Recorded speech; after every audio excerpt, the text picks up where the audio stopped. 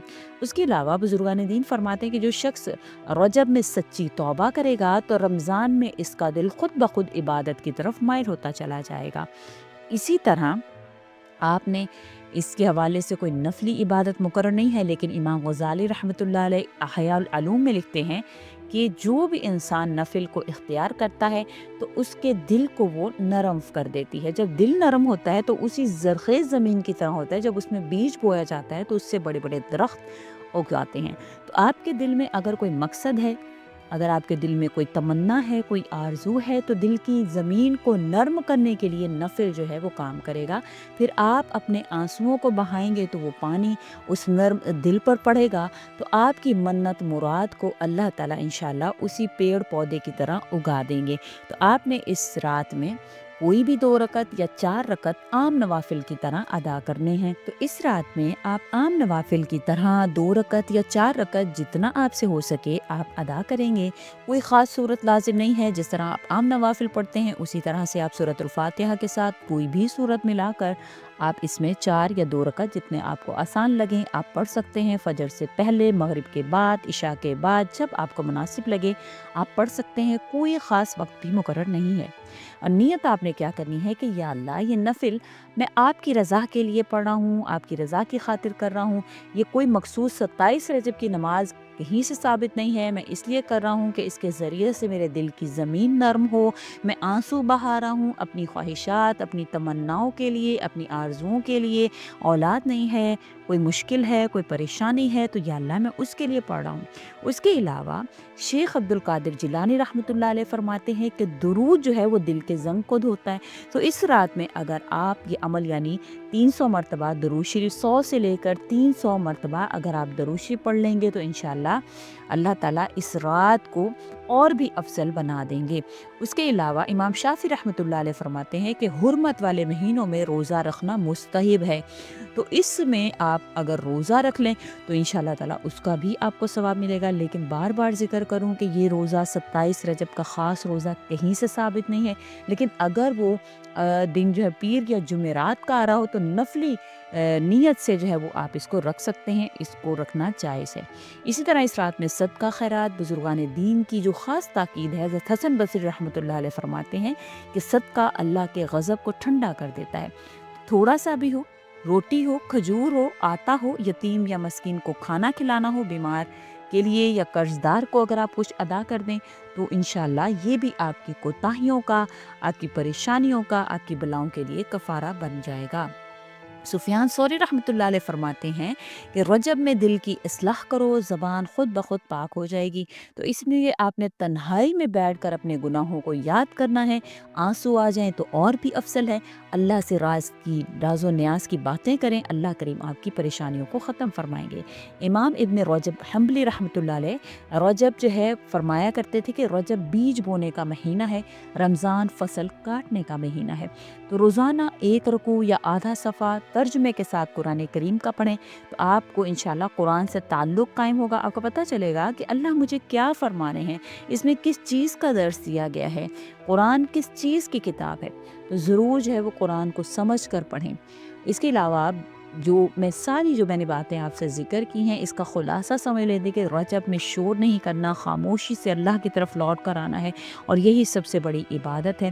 میں نے آپ سے یہ تمام تر باتیں ذکر کر دی ہیں جو کہ انشاءاللہ آپ اس پر عمل کریں گے، اس طرح سے عبادت کریں گے، اس کو نفلی عبادت سمجھ کر، اور آپ کے مقاصد کے لیے یا کسی بھی چیز کے لیے، تو اللہ تعالیٰ آپ کی منت کو، آپ کی مراد کو ضرور پورا فرمائیں گے۔ امید کرتی ہوں آپ کو میری ویڈیو اچھی لگی ہوگی، اچھی لگی ہے تو لائک کریں، شیئر کریں اور میرے چینل کو سبسکرائب بھی ضرور کر دیں۔ اسی کے ساتھ اجازت چاہوں گی، وآخر الدعوانا ان الحمد للہ رب العالمین۔ اللہ حافظ۔